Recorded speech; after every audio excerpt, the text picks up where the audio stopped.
The posturing and sloganeering of militant neo-Nazis has never looked as sinister as it does now in the light of the discovery of a neo-Nazi terror cell. The National Socialist Underground is believed to have been robbing banks and murdering people undetected for the last 14 years.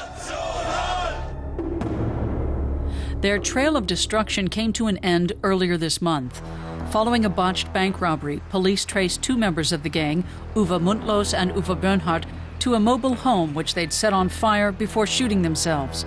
Soon afterward, a house in Zwickau also went up in flames as the two men's accomplice, Beate Schäper, tried to destroy evidence. When police searched through the debris, they found weapons. Schäper turned herself in. She has offered to be a principal witness in exchange for a reduced sentence. The group has also claimed responsibility for bomb attacks in Cologne and at least 10 murders across Germany, including the killing of a policewoman. But how did it come to this? The three grew up in the high-rise estates on the outskirts of Jena, where right-wing hoodlums regularly attacked anyone who looked different.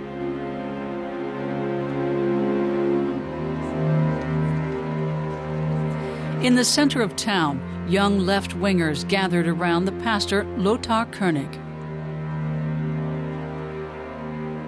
He too was attacked and was left with a scar over his eye.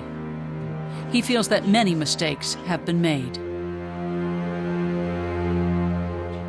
There's been a complete failure on the part of everyone, starting in the schools and youth welfare offices to the politicians at both regional and federal levels, not to mention domestic intelligence. Not only have they failed, the entire intelligence service is a failure. At least in Thüringen, it's disastrous. König has been campaigning against neo-Nazism for more than 20 years and collects articles about far-right activities in Jena and the region.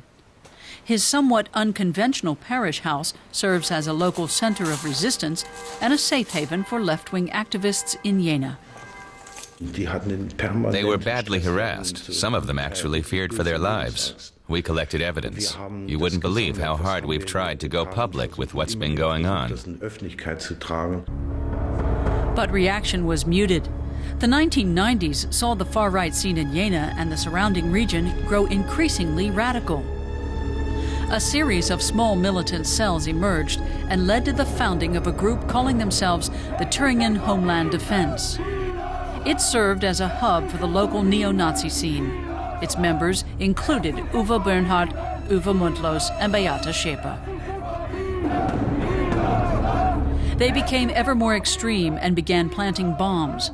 In 1997, they left a dummy bomb in front of Jena's theater in a bid to gain attention.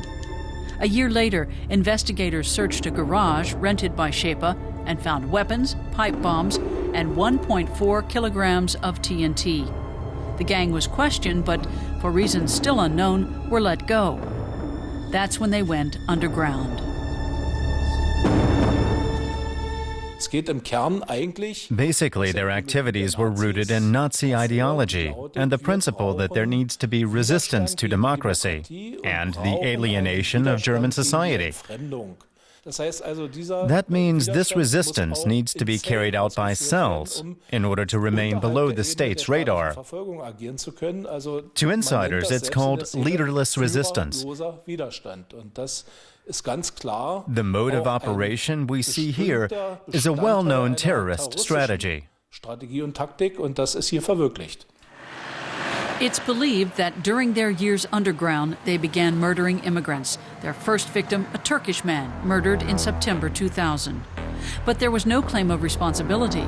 Now police have found a 15-minute film recorded on DVD which documents their crimes. Grotesque montages with the cartoon character Pink Panther show the scenes of the killings throughout Germany. Stellt Paulchen fest, welcher Kanal es auch ist. Diese Zeit läuft überall nur Mist. But how could the group remain at large for so long? One theory is that they had the support of neo-Nazi sympathizers in Jena. Tino Brandt, former head of the far-right Thüringen Homeland Defense, was a well-paid informer for Germany's domestic intelligence agency. But it maintains it had no knowledge of the group's whereabouts since 1998. The neo-Nazi scene is now hailing the trio as heroes. A song has been written about them, and sympathizers are said to be collecting money for other fugitives. Meanwhile, the authorities are none the wiser. Der Kampf geht weiter nur voran. I believe that what happened was a perfect storm of structural and subjective failings, and by no means only of domestic intelligence.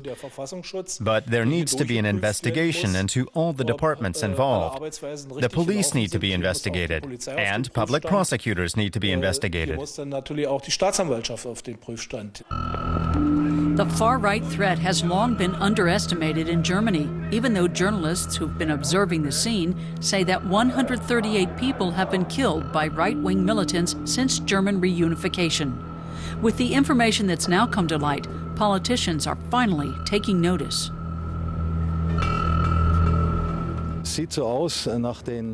The evidence suggests that we are indeed dealing with a new form of far-right terrorism. Des rechtsextremistischen Terrorismus zu tun haben.